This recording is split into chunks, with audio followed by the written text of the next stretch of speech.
نن چې نور ډوب شي نو دې سره به آخري عشرې داخلي شي، آخرني 10 شپې، او دا په ټول کال کې غوره شپې به اوس راځي انشاءالله. نو مقابله به شروع کیږي د نیکانو خلکو په منځ کې. نن چې نور ډوب شو نو دا هغه شپې دي چې دا په کال کې صرف یو پیر راځي، نو د هغې لپاره مقابله به شروع کیږي د نیکانو خلکو په منځ کې. سبحان الله، پرون خوشحالیانې وې چې روژه را روانه ده، او نن چې دی نو روژه موږ له تنبیه راکړه، وایي څو ورځې بعد زمه سامان تړمه، نو چې څو ورځې بعد به دا قیمتي میلمه زموږ نه ځي، او دا د الله سبحانه وتعالی مهرباني ده. الله ته پته چې انسانان کمزوري چې دوی کېدی شي به د باقي 100 ورځو کې کوتاهي کړي، نو د 10 ورځو له به یې ډېرې اوچتې ورکړي چې زه خیر ته به دې کې بندګي وکړي، نو د 100 ورځو هغه کوتاهي به څه شي، هغه به پوره شي. دا 10 کمې شپې چې را روانې دي دا هغه شپې دي چې عایشه رضی الله عنها په حدیث کې وایي کان النبي صلی الله علیه وسلم یجتهد فی العشر الاواخر ما لا یجتهد فی غیره.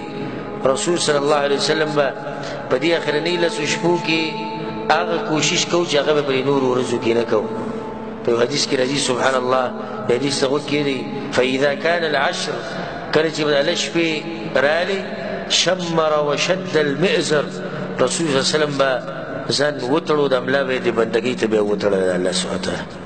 او دا 10 شپې به رسول صلی الله علیه وسلم بالکل نه وده کېدو، ویښ به و، او خپل کور والا به یې هم راپاڅولي او عبادت ته به یې ملا تړلې وه. بعض علما دې دا مطلب بیانوي وشد المئزر، یعنې د ښځو نه به لرې و، بیا به نه ښځو ته نه نږدې کېدو، بلکې صرف په عبادت کې مصروف. دا 10 شپې چې را روانې دي په دې کې خصوصي نصیحت زمونږ ته ته دا دی چې ټوله شپه په بندګۍ کې تېروه، ټوله شپه د دې شپو دا په بندګۍ کې تېروه، په تلاوت کې، په تهجد کې، په استغفار کې، په عبادت کې. پالتو کار پالتو ګرځېده په خوبونو کې دا مه تېروه.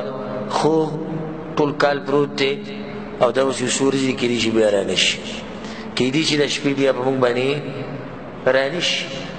نو خیر دی دې ورځو کې به لږ سخته تېره کړي، په دې شپه کې به لږ سخته تېره کړي. په دې 10 شپو کې لیلة القدر الله سبحانه وتعالی په قرآن کې څه وایي؟ وما أدراك ما ليلة القدر ليلة القدر خير من 1000 شهر. ای پیغمبره تا ته څه پته ده چې څه د شپه د قدر، د هغه شپه ده چې د 1000 میاشتو نه غوره ده، خیر من 1000 شهر، او د 1000 میاشتو په شان ده نه، د هغې نه غوره ده. په دې یو شپه کې چې تا عبادت وکړو، لکه تا چې 83 کاله او 4 میاشتې عبادت وکړو، 83 کاله او 4 میاشتې عبادت. سبحان الله. او دا په دې 10 ورځو کې ډېرې ورځې نه دي، 10 دي. رسول الله صلی الله علیه وسلم څه وایي؟ التمسوها في العشر الاواخر في الوتر، په دې اخري 10 کې لټوئ، او په دې اخري 10 کې په کم یو کې په طاق شپو کې لټوئ. د الله دې مهرباني ته وګوره، یعنې په دې کې ولټوئ، په دې کې به تاسو ته میلاو شي.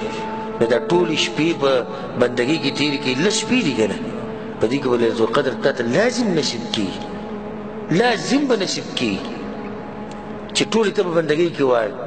کېدای شي په 21مه وي، نو کېدای شي په 30مه وي، کېدای شي 25مه وي، کېدای شي نن دا شپه چې ده سبحان الله ليلة القدر شپه وي، کېدای شي 20مه وي، کېدای شي 1 وي.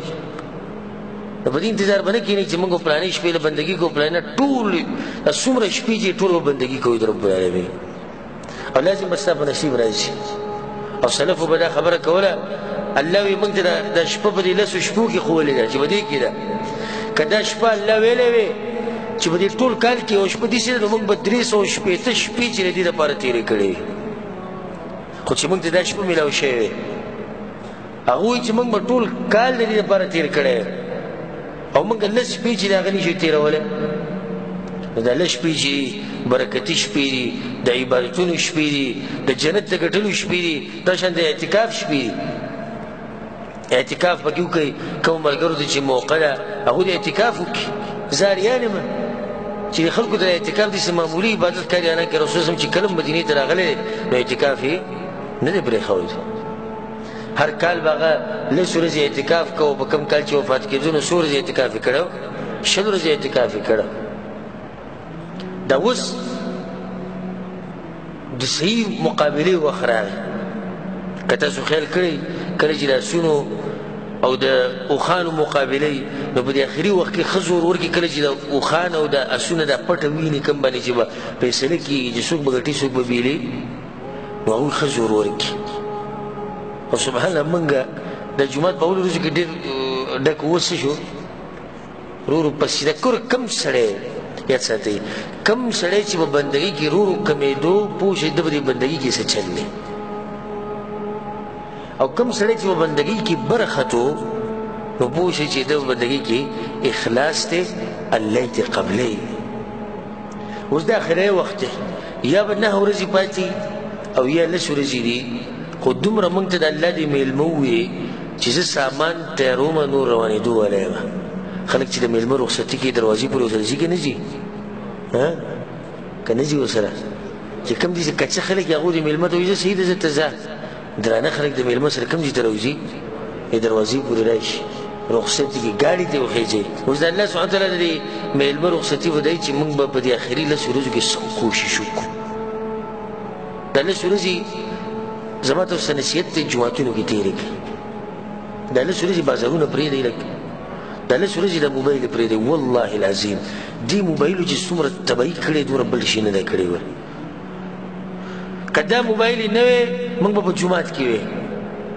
که دا موبایل یې نه وی د دې په ځای به زموږ په لاس کې قرآن وی. که دا موبایل یې نه وی د دې په ځای به موږ ذکر کولی. که دا موبایل یې نه وی موږ به د ګناهونو نه بچ وی. خو مسله د څه ده لا سره راټوله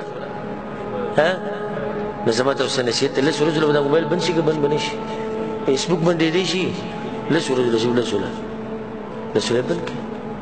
حالانکه پکار خو دا وه چې روزي شروع شي تا دا موبایل بند کړی وی یو تورو تیرو ته یې دننه اچولی پکار داسې وه چې ای جواله ای موبایله دا اوس شپه د قرآن ده دا اوس ورځ د قرآن ده او دا اوس میاشت د قرآن ده نو ستا ورځې لاړې نو اوس دومره وکوئ چې خیر دی د 10 شپې د 10 ورځې لږ ګزاره وکوئ زه خیر دی.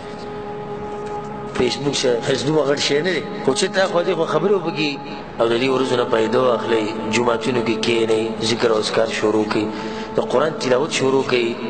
زمونږ سلف چې وو کوم د دین مشران د هغوی نه دا نقل دی چې په د اخرني شپو کې به هغوی له منډه په یو شپه کې قرآن ختم کړی ځکه چې دا موسم داسې و او د پته د بیا ګورې که راشي نو د قرآن دا ختم په دې ورځو کې انسان په یو ورځ کې هم کولی شي په 2 کې هم کولی شي ځکه چې د موسمو پورې خبره په دې شپو کې د قرآن تلاوت ډېر ضروري کم سے کم چې په موږ کې د ټولو نه کمزوری کسي چې هغه یو بیر قرآن ختم کړي په موږ کې چې ټولو نه کمزوری ګورئ د تکړه خبره نه کوم کم چې تکړه دي راشه د مؤمنانو حال وینه هغوی چې د نور ډوبېده او په ځان باندې جومات او قرآن او ذکر لازم کړي نو د دې نه هغه فارغېږي هله چې کله د اختر سپوږمۍ ویني دا موقع ده چې موږ ته الله سبحانه وتعالی ليلة القدر نصیب کړي او موږ ته د اجر نصیب شي بیا هېڅ پته نه لګي چې ګوره راځي او که نه به راشي نو په دې نصیحت به عمل کوئ او که نه انشاءالله الله سبحانه وتعالی موږ ټول به دې باندې عمل کولو توفیق راکړي.